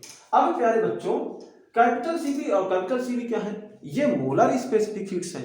Capital किसके लिए व्यक्त करते हैं? मोलर के लिए। तो ये मोलर स्पेसिफिक हीट्स हैं, और मैंने बताया कि जब मोलर स्पेसिफिक हीट्स की बात होगी तो Cp माइनस Cv हमेशा R होगा, तो ऊपर वाली जो वैल्यू हो जाएगी वो R हो जाएगी, यानी कि यहां से जो A निकल के आ जाएगा वो R/m हो जाएगा। अब ये है हाइड्रोजन गैस के लिए, इसलिए प्यारे बच्चों यहाँ R/2 हो जाएगा, क्योंकि हाइड्रोजन के लिए M2 लिखा जाएगा। ठीक, तो प्यारे बच्चों यहाँ पर जो A निकल के आया वो इतना। अब हम बी के लिए सॉल्व करेंगे तो देखिएगा, यहां पर भी कैसी स्पेसिफिक हीट्स हम मानकर चल रहे हैं? प्रिंसिपल स्पेसिफिक हीट्स, यानी ये स्मॉल है लेकिन मैं इसको कैपिटल के टर्म में लाऊंगा, तो बिल्कुल ऐसे ही, बिल्कुल इसी फार्मूले से। तो चलिए, अगर यहां पर Cp को कैपिटल Cp में लाना चाहे तो कैपिटल Cp अपान में मॉलिक्यूलर वेट, देखिएगा इस तरीके से, माइनस अगर इसको देखें तो इसको कैपिटल Cp अपान में मॉलिक्यूलर वेट ऐसा लिख सकते हैं, ये इक्वल है बी के। अब इसको अगर सॉल्व करें तो capital Cp minus capital Cv अपान में m इज इक्वल बी। अब प्यारे बच्चों, जैसा कि मैंने बताया कि जब बात हो मोलर स्पेसिफिक हीट्स की तब गैस से कोई मतलब नहीं होता, तो प्यारे बच्चों Cp माइनस Cv R ही होता है, तो यहां पर भी ऊपर हो जाएगा R, नीचे molecular weight is equal B. अब प्यारे बच्चों, B के लिए जो m हो जाएगा वो हो जाएगा 28। ठीक, अब देख लीजिए B की वैल्यू इतनी आ गई, A की वैल्यू इतनी आ गई, तो अगर इनमें रिलेशन देखना चाहें तो कैसा रिलेशन होगा? तो देखिएगा, A है R/2 और जो B है वो प्यारे बच्चों R/28, इनको एक दूसरे से डिवाइड कर लो तो 2 से ये कैंसिल हो जाएगा 14 टाइम्स, और R से R कैंसिल, तो यहां आप देख सकते हो कि जो A/B है वो है, तो क्या मिलेगा? 14, वो मिलेगा 14, तो A इज इक्वल 14B, ऐसा रिलेशन इनमें मिल जाएगा अगर यहाँ पर ये प्रिंसिपल स्पेसिफिक हीट्स हुई तो। चलिए प्यारे बच्चों, अब हम देखेंगे नेक्स्ट क्वेश्चन। चलिए प्यारे बच्चों, अब हम देखेंगे नेक्स्ट क्वेश्चन को, तो क्वेश्चन को ध्यान से पढ़ेंगे। चलिए पढ़ते हैं। The temperature of an open room of volume 30 metre cube increases from 17 degree centigrade to 27 degree centigrade due to sunshine. The atmospheric pressure in the room remains 1 × 10⁵ Pascal. If Ni and Nf are the number of molecules in the room before and after heating, then Nf minus Ni will be.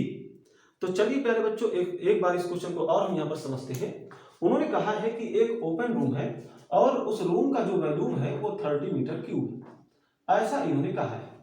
अब इस room का जो initial temperature है वो तो प्यारे बच्चों 17 degree centigrade है, लेकिन सनशाइन के कारण इसका जो टेम्परेचर है वो बढ़ जाता है, तो यहाँ पे इसका फाइनल टेम्परेचर बताया गया है 27 डिग्री सेंटीग्रेड, और रूम के अंदर का जो प्रेशर बताया गया है वो प्यारे बच्चों बताया गया है 1 × 10⁵ पास्कल।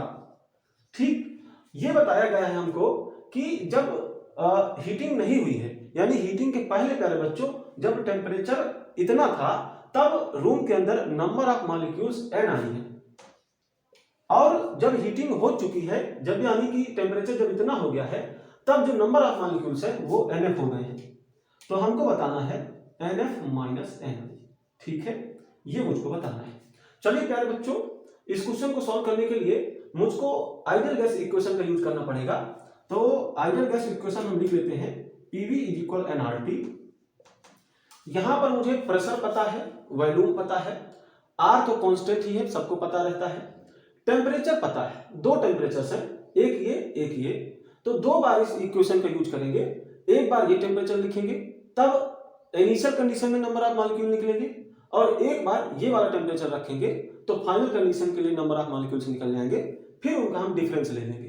ठीक, तो चलिए प्यारे बच्चों, एक चीज देख लीजिएगा, हमको निकालना है नंबर ऑफ मॉलिक्यूल्स, लेकिन ये नंबर ऑफ मोल्स है, ये नंबर ऑफ मॉलिक्यूल्स नहीं है, तो अभी प्यारे बच्चों इसको नंबर ऑफ मॉलिक्यूल्स के टर्म्स में लाएंगे।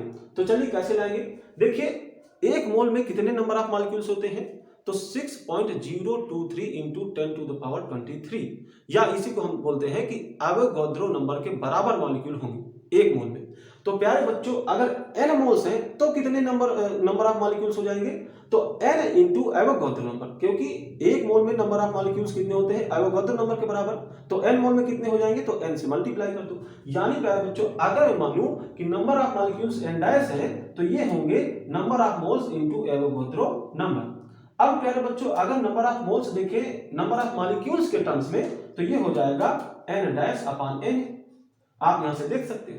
तो इसकी वैल्यू यहां रख देंगे, चलिए यहां रख देंगे, तो ये हो जाएगा n dash upon n into r। तो ये इक्वेशन अब आ गई है नंबर ऑफ मॉलिक्यूल्स के टर्म्स में।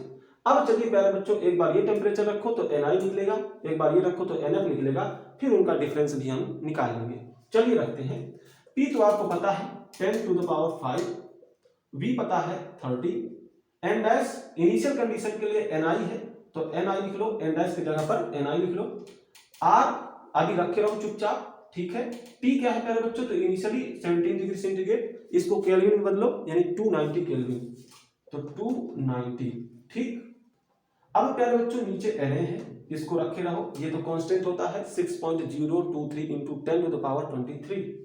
अब देखिएगा यहां से ni निकालेंगे तो ni कितना निकल जाएगा, तो 30 into 10 to the power 5 into ये na भी इसके साथ साथ आ जाएगा, या मैं कहूं कि na की वैल्यू डायरेक्ट रख दो यहाँ पर, तो ये हो जाएगा इतना, ठीक है, अपान में r इंटू 290, ठीक। अब हम निकालेंगे n फाइनल, तो प्यारे बच्चों n फाइनल निकालेंगे इसी इक्वेशन की यूज से, तो आप डायरेक्टली वैल्यू रख सकते हो इसी फार्मूले में, बिल्कुल ऐसा का ऐसा चीज आ जाएगा, ठीक है। यहाँ टेम्परेचर बदल जाएगा और यहाँ ni की जगह nf हो जाएगा, तो आप डायरेक्टली भी वैल्यू रख सकते हो, या आप यहाँ से देखो तो चलिए p है 10 टू द पावर 5, v है 30 इक्वल nf है मतलब n डैश है nf, r तो r ही है, टेम्परेचर 27 यानी कि 300 केल्विन, और ये Na हो गया। तो इस बार n फाइनल क्या हो गया, ये हो गया 10 to the power 5 into 30 into 6.023 into 10 to power 23 upon में r इंटू 300। अब nf माइनस ni निकालना है, चलिए इसके लिए थोड़ा सा जगह बनाते हैं, यहां कुछ चीजों को हम मिटाने की कोशिश करेंगे ऐसे, चलिए इसको हमने मिटा लिया। अब हम निकालेंगे nf minus ni, nf minus ni। तो प्यारे बच्चों nf कितना है, nf की वैल्यू डालिए यहां पर, देखिएगा क्या है, ये है अपान में r 300, ठीक, माइनस में ni की वैल्यू डालो, तो ये है प्यारे बच्चों, ये इतना है, मतलब ऊपर की वैल्यू बिल्कुल सेम दिख रही होगी आपको, बिल्कुल सेम, नीचे है r 290। अब देखिए यहां पर कुछ चीजें कॉमन मिल रही है, क्या मिल रही है, जो भी कॉमन है उसको बाहर ले लो, ये, और नीचे से r भी देखिए अभी कॉमन आ रहा है ना। तो देखिए अंदर क्या बच जाएगा ब्रैकेट में 1/300 माइनस 1/290, इतना बच जाएगा। अब प्यारे बच्चों आपको इसको सॉल्व कर लेना है, आपका आंसर निकल जाएगा। एक चीज देख लीजिएगा, अगर इसको हम सॉल्व करेंगे तो इधर आ जाएगा 290, इधर आ जाएगा 300, तो यहाँ पे 290 में से 300 को घटाओगे तो -10 आ जाएगा, -10। इसका मतलब ये हुआ कि ओवरऑल जो वैल्यू निकल के आएगी वो माइनस में आएगी। इसका मतलब ये हुआ प्यारे बच्चों कि जिस भी ऑप्शन में प्लस के साथ वैल्यू दी गई होंगी वो तो गलत हो जाएगा, सिर्फ माइनस वाले ऑप्शन को आपको चेक करना पड़ेगा। और एक चीज माइनस की वैल्यू मिलने से ये भी पता चल रही है प्यारे बच्चों कि यहाँ पे नंबर ऑफ मॉलिक्यूल्स लास्ट में घट गए हैं, मतलब after heating number of molecules कम हो गए हैं, इसीलिए number of final molecules minus number of initial molecules negative value है, ठीक प्यारे बच्चों। तो चलिए इसको सॉल्व कर लीजिएगा और आंसर निकाल लीजिएगा। अब हम चलेंगे नेक्स्ट क्वेश्चन पर। चलिए प्यारे बच्चों अब हम देखेंगे नेक्स्ट क्वेश्चन, तो क्वेश्चन को ध्यान से पढ़ेंगे, चलिए पढ़ते हैं। An ideal gas undergoes a quasi-static reversible process in which its molar heat capacity C remains constant. If during this process the relation of pressure P and volume V is given by PV to the power n is equal constant, then n is given by, Here Cp and Cv are molar specific heat at constant pressure and constant volume respectively। तो प्यारे बच्चों ये question काफी आसान है। अगर आपको polytropic processes के लिए मोलर हीट कैपेसिटी का फार्मूला याद हो तो ये क्वेश्चन आपको तुरंत आ जाएगा। तो प्यारे बच्चों यहाँ पर पॉलीट्रोपिक प्रोसेसेस के लिए मोलर हीट कैपेसिटी का जो फार्मूला है वो याद होना चाहिए था, और ये होता है प्यारे बच्चों C is equal CV minus R upon R-1। प्यारे बच्चों पॉलीट्रोपिक प्रोसेसेस के लिए किस तरीके से पीवी में रिलेशन होता है तो वो देख लीजिएगा।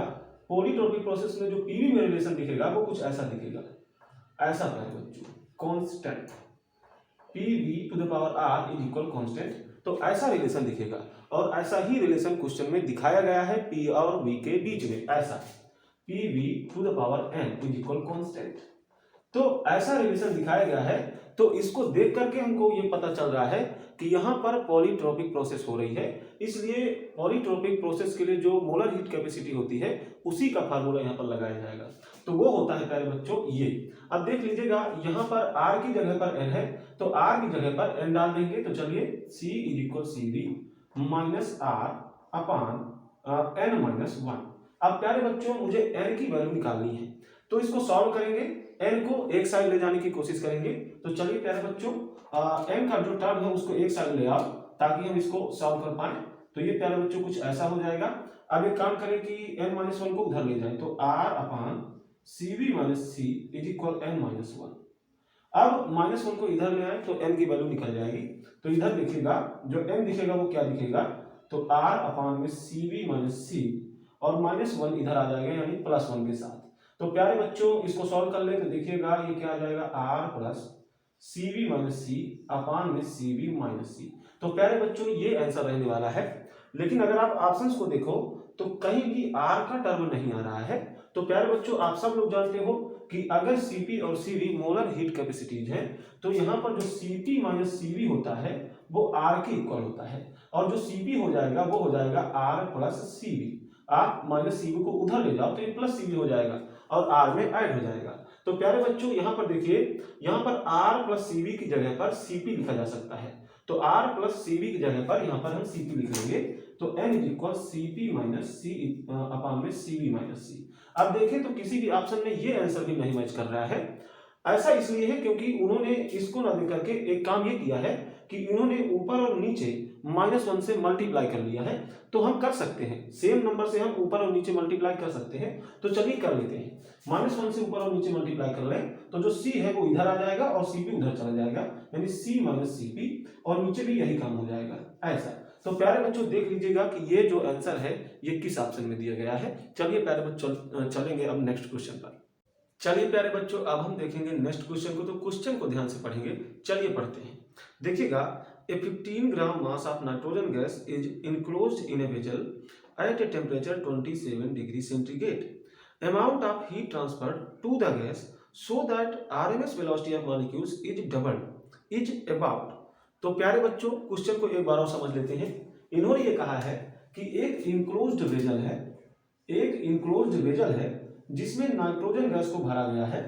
जो नाइट्रोजन गैस है उसका मास हमको बताया गया है वो है प्यारे बच्चों 15 ग्राम, और इनिशियली जो टेम्परेचर है वेसल के अंदर वो बताया गया है 27 डिग्री सेंटीग्रेड, 27 डिग्री सेंटीग्रेड प्यारे बच्चों, ठीक है। अब उन्होंने ये कहा कि क्या अमाउंट ऑफ हीट इसको ट्रांसफर की जाए कि जो मॉलिक्यूल्स की RMS स्पीड है वो डबल हो जाए। तो चलिए प्यारे बच्चों क्वेश्चन को आप लोग समझ गए हो। अब हमको बताना है अमाउंट ऑफ हीट ट्रांसफर। तो प्यारे बच्चों थर्मोडायनेमिक्स के फर्स्ट लॉ से आप लोग जानते हो कि अमाउंट ऑफ हीट ट्रांसफर जो लिखी जाती है वो प्यारे बच्चों ऐसे लिखी जाती है, ऐसे, ठीक प्यारे बच्चों। तो इसको ऐसे लिखा जाएगा डेल्टा U प्लस W के इक्वल ये होगी। अब देखिएगा प्यारे बच्चों यहां पर वेसल इनक्लोज्ड है, वेसल में पिस्टन वगैरह नहीं लगा, ऐसा कहीं पर नहीं बोला गया कि यहां पर पिस्टन है। इसका मतलब प्यारे बच्चों यहां पर वेसल का जो वॉल्यूम है वो कांस्टेंट रहने वाला है। तो अगर वेसल का वॉल्यूम कांस्टेंट है इसका मतलब गैस का भी वॉल्यूम कांस्टेंट हम मानकर चलेंगे, क्योंकि वेसल का ही वॉल्यूम गैस का वॉल्यूम मानकर चलते हैं हम आइडियल गैस के लिए, ठीक प्यारे बच्चों। तो यहाँ पर गैस के लिए वॉल्यूम जो है वो कांस्टेंट रहने वाला है। इसका मतलब इसके लिए वर्क डन 0 रहने वाला है। वर्क डन 0 रहेगा क्योंकि वर्क डन होता है PdV इंटीग्रेशन करके निकालते हैं हम लोग। अब देखिए प्यारे बच्चों, डी भी जीरो है क्योंकि चेंज इन वॉल्यूम तो जीरो ही है, चाहे आप थोड़ा सा चेंज लो चाहे बड़ा सा चेंज लो, वॉल्यूम जब कांस्टेंट है तो जीरो ही रहना है चेंज इन वॉल्यूम। तो प्यारे बच्चों यहाँ पर पी डीवी की वैल्यू जीरो रहने वाली है, इसलिए यहाँ पर वर्क डन जीरो रहने वाला है। अब एक चीज देख लीजिएगा, अगर वर्क डन जीरो है तो डेल्टा क्यू किसके इक्वल हो जाएगा, डेल्टा यू के। तो हमको डेल्टा यू की वैल्यू निकालनी पड़ेगी। जो डेल्टा यू होता है प्यारे बच्चों हम सभी जानते हैं, ये होता है f/2 nr डेल्टा टी। तो प्यारे बच्चों इसके यूज से हम डेल्टा यू निकाल सकते हैं और जो भी आंसर आएगा वही डेल्टा क्यू के लिए भी हो जाएगा। अब देखिएगा यहाँ पर नाइट्रोजन गैस है यानी कि डायटोमिक गैस है, और डायटोमिक गैस के लिए जो डिग्री ऑफ फ्रीडम होगा वो 5 होगा। तो यहाँ पर प्यारे बच्चों F की जगह पर हम डालेंगे 5। नंबर ऑफ मोल्स आप निकाल सकते हो क्योंकि यहाँ पर इसका जो मास है वो दे दिया गया है। R की वैल्यू हम सभी जानते भी हैं, अगर नहीं भी जानते हो तो क्वेश्चन में दिया भी गया है। ठीक प्यारे बच्चों, हमको डेल्टा टी मिल जाए तो हम ये वैल्यू निकाल सकते हैं। हमको क्या चाहिए, डेल्टा टी, बाकी सारी चीजें हम सब जानते हैं।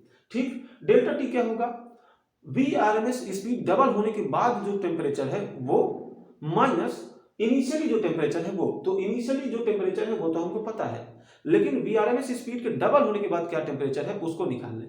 तो चलिए प्यारे बच्चों, VRMS स्पीड क्या होती है, तो हम सभी जानते हैं VRMS स्पीड जो होती है प्यारे बच्चों वो होती है √3RT/m। अब एक चीज देख लीजिएगा, यहाँ पर गैस सेम है इसलिए मोलर मास सेम रहेगा थ्रू आउट द प्रोसेस, यानी पूरी प्रोसेस के लिए मोलर मास तो नहीं चेंज होगा क्योंकि गैस वही है।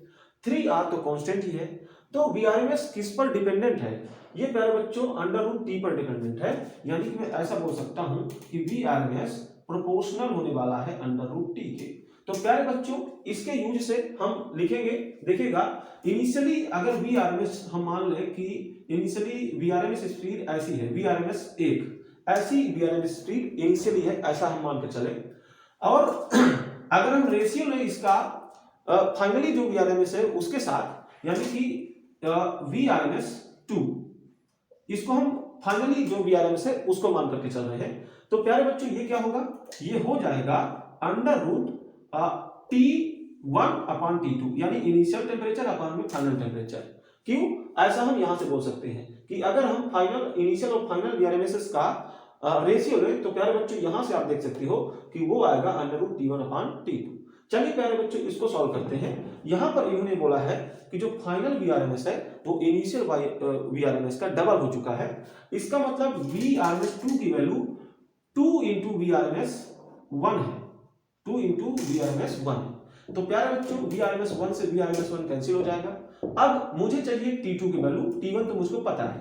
तो एक काम करते हैं, पूरे इक्वेशन का स्क्वायर कर लेते हैं। तो ये हो जाएगा 1/4 = T1/T2। यहां से जो T2 हो जाएगा वो हो जाएगा 4T1, या प्यारे बच्चों कह सकता हूं 4 × 300 केल्विन। देखिए इसको केल्विन में हम चेंज करके रखेंगे तो 27 + 273 यानी 300 केल्विन। ठीक, तो ये हो गया T2 प्यारे बच्चों। चलिए अब हम यहां पर अपना फार्मूला लगाते हैं। चलिए F है प्यारे बच्चों 5/2, नंबर ऑफ मोल्स क्या हो जाएंगे, तो प्यारे बच्चों मास अपॉन में मोलर मास। ठीक है। तो प्यारे बच्चों मास 15 ग्राम दिया है और मोलर मास क्या हो जाएगा, तो नाइट्रोजन गैस है तो 28 प्यारे बच्चों 28 ग्राम। ठीक है, 28 ग्राम, ये भी ग्राम में है तो उसको भी ग्राम में रखेंगे। चलिए वैल्यू ऑफ R आप सब लोग जानते हो, यहाँ पर रख भी सकते हो, और क्वेश्चन में दिया गया है 8.3, आप लोग जानते भी थे और क्वेश्चन में दिया भी गया है। डेल्टा टी क्या हो जाएगा, तो T final minus T initial. तो T फाइनल है प्यारे बच्चों, क्या है T फाइनल, देख लीजिएगा 4 × 12 यानी कि 1200 केल्विन। ये प्यारे बच्चों T2 या T फाइनल हो जाएगा, और T इनिशियल प्यारे बच्चों हम बोल सकते हैं 300 केल्विन, ये T इनिशियल है। तो डेल्टा T आप डायरेक्टली रखिए, यानी 1200 - 300 यानी कि 900 केल्विन प्यारे बच्चों। तो यहाँ पर डायरेक्टली 900 से मल्टीप्लाई कर दो। तो प्यारे बच्चों इसको सॉल्व कर लीजिएगा, इसको सॉल्व कर लो तो जो भी आंसर निकल के आएगा वही आपका आंसर होगा। चलिए प्यारे बच्चों चलेंगे अब नेक्स्ट क्वेश्चन पर। चलिए प्यारे बच्चों अब हम देखेंगे नेक्स्ट क्वेश्चन को, तो क्वेश्चन को ध्यान से पढ़ेंगे। चलिए पढ़ते हैं। A vertical closed cylinder is separated into two parts by a frictionless piston of mass m and of negligible thickness. The piston is free to move along the length of the cylinder. The length of the cylinder above the piston is L1. and that below the piston is L2 such that L1 is greater than L2. Each part of the cylinder contains n moles of an ideal gas at equal temperature T. If the piston is stationary, its mass m will be given by. तो प्यारे बच्चों यहाँ पर जो भी बोला गया है इसको एक बार हम फिगर बना करके भी समझे ले रहे हैं। तो देखिएगा यहाँ पर ये बोला गया है कि एक वर्टिकल क्लोज्ड सिलेंडर है, एक वर्टिकल क्लोज्ड सिलेंडर है प्यारे बच्चों, ऐसे ऐसे एक वर्टिकल क्लोज्ड सिलेंडर हो गया। बीच में एक पिस्टन भी है, तो उसको भी हम बनाने की कोशिश करेंगे। तो एक पिस्टन है प्यारे बच्चों, इसकी जो थिकनेस है वो पूरी तरीके से निग्लिजिबल है, ऐसा क्वेश्चन में बताया गया है, यानी कि ये बहुत ही पतला सा पिस्टन है प्यारे बच्चों। इसका मास स्मॉल m बताया गया है। साथ ही साथ ये भी बताया गया है कि ये पिस्टन फ्रिक्शन लेस पिस्टन है। ठीक, इसके ऊपर सिलेंडर की जो लेंथ बताई गई है वो बताई गई है L1 और इसके नीचे की जो लेंथ है सिलेंडर की वो L2 बताई गई है। L1 को L2 से बड़ा बताया गया है, ये भी ध्यान देना है। और क्या बताया गया है, तो और ये बताया गया है कि इस पिस्टन के ऊपर वाला पार्ट जो है और इसका जो नीचे वाला पार्ट है, इन दोनों ही पार्ट्स के लिए नंबर ऑफ मोल्स और टेम्परेचर सेम होने वाले हैं। यानी कि इधर के लिए नंबर ऑफ मोल्स n है और टेम्परेचर T है, इसके लिए भी नंबर ऑफ मोल्स n है और टेम्परेचर T है प्यारे बच्चों। चलिए अब इन्होंने पूछा क्या है, इन्होंने एक चीज बोली है कि ये जो पिस्टन है ये स्टेशनरी है, ये रुका हुआ है। अब अगर ऐसा है कि ये रुका हुआ है तो इसकी मास की वैल्यू क्या हो जाएगी, यानी इसके लिए जो m की वैल्यू है ये क्या होनी चाहिए। तो प्यारे बच्चों हमें m की वैल्यू निकालनी है। काफी आसान सा क्वेश्चन है। कैसे, अगर ये रुका हुआ है इसका मतलब प्यारे बच्चों ये इक्विलिब्रियम में है। इक्विलिब्रियम में है इसका मतलब क्या है कि इस पर नेट फोर्स 0 होना चाहिए। तो प्यारे बच्चों इस पिस्टन पर नीचे की ओर जितना फोर्स लगने वाला है उतना ही फोर्स ऊपर की ओर भी लग रहा होगा, इसीलिए ये रुका हुआ है। तो चलिए यही काम हम करेंगे, इस पर लगने वाले ऊपर के फोर्स को हम बराबर करेंगे नीचे वाले फोर्सेस के। चलिए प्यारे बच्चों देखते हैं कि किस तरीके से इसमें फोर्सेस लग रहे होंगे। एक चीज देखिए, इसका मास m है तो इसका खुद का वेट नीचे लग रहा होगा, खुद का वेट जो कि होगा mg। और क्या प्यारे बच्चों होगा, तो ऊपर वाली जो गैस है, ऊपर जो गैस भरी है उसका जो प्रेशर है, उसके कारण जो प्रेशर है उस प्रेशर के कारण भी इस पर नीचे की ओर फोर्स लग रहा होगा। तो अगर ऊपर वाली गैस के लिए जो प्रेशर माने P, तो प्यारे बच्चों इसके कारण जो नीचे की ओर फोर्स लगेगा वो क्या लगेगा, P इंटू इस सिलेंडर का जो भी क्रॉस सेक्शनल एरिया होगा वो, तो क्रॉस सेक्शनल एरिया हम मान ले रहे हैं A, तो P इंटू A ये फोर्स लगेगा ऊपर वाली गैस के प्रेशर के कारण। तो इस पर नीचे की ओर जो नेट फोर्स लग रहा है वो लग रहा है PA प्लस mg। अब PA प्लस mg जो फोर्स यहाँ पर नेट फोर्स नीचे लग रहा है इतना ही फोर्स ऊपर की ओर भी लगना चाहिए नीचे से, तभी तो प्यारे बच्चों ये इक्विलिब्रियम में रहेगा। अब देखिए नीचे से ऊपर की ओर फोर्स लगा कौन रहा होगा, तो जो नीचे गैस भरी है नीचे वाले पार्ट में उसके प्रेशर के कारण फोर्स लगेगा ऊपर की ओर, और वही फोर्स प्यारे बच्चों इस पूरे फोर्स को इक्वल होगा उसके और इसको बैलेंस कर रहा होगा। ठीक, तो देखिए अगर नीचे वाले पार्ट के लिए मैं प्रेशर मान लूं प्यारे बच्चों P डैश, तो इसके कारण ऊपर की ओर कितना फोर्स लग रहा होगा, तो P डैश इनटू इसका क्रॉस सेक्शनल एरिया यानी A। तो प्यारे बच्चों P डैश A इक्वल होना चाहिए PA प्लस mg के। तो चलिए PA plus mg equal P dash A, ये हमको करना है। अब देखिए यहाँ पर वैल्यू ऑफ P और वैल्यू ऑफ P डैश भी हमको निकालना पड़ेगा। तो इसके लिए प्यारे बच्चों हम यूज करेंगे आइडियल गैस इक्वेशन का, उसको हम यहाँ पर लिखे ले रहे हैं, यहाँ पर लिखने, चलो PV इज इक्वल nRT।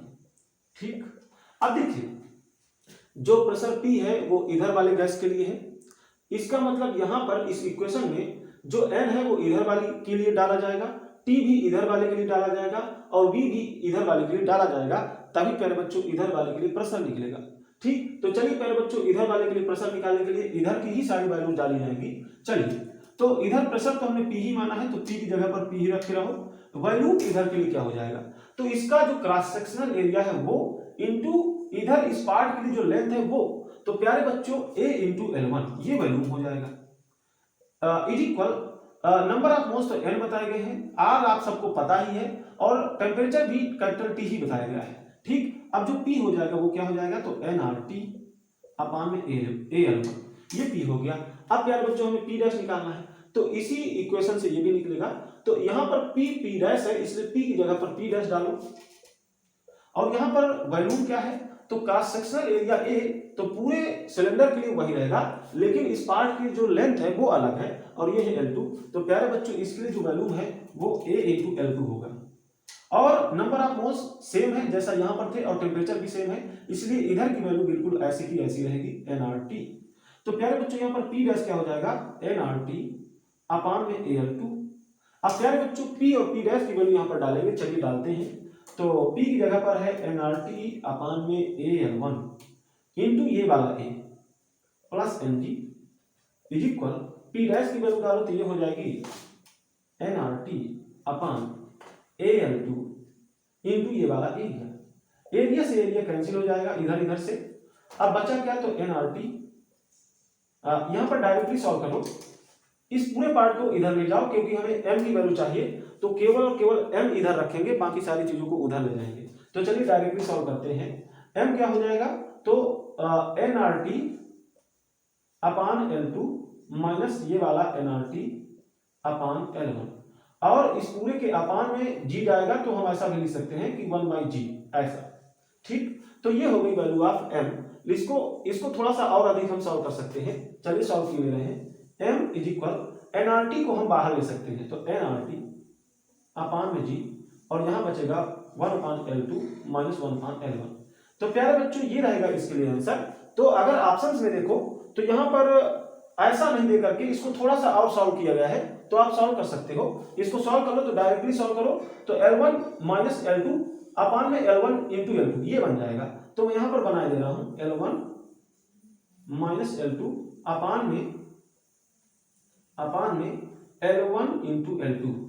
ये प्यारे बच्चों इसको सॉल्व करने के बाद मिल जाएगा, तो यही अपना आंसर होगा। चलिए देखते हैं किस ऑप्शन में दिया गया है। आप लोग देख लीजिएगा, यहाँ पर अगर कुछ गड़बड़ हो तो बताइएगा, शायद तो यहाँ पर कोई गड़बड़ होनी नहीं चाहिए। चलिए प्यारे बच्चों यही आंसर आपका सही होगा। अब हम चलेंगे नेक्स्ट क्वेश्चन पर।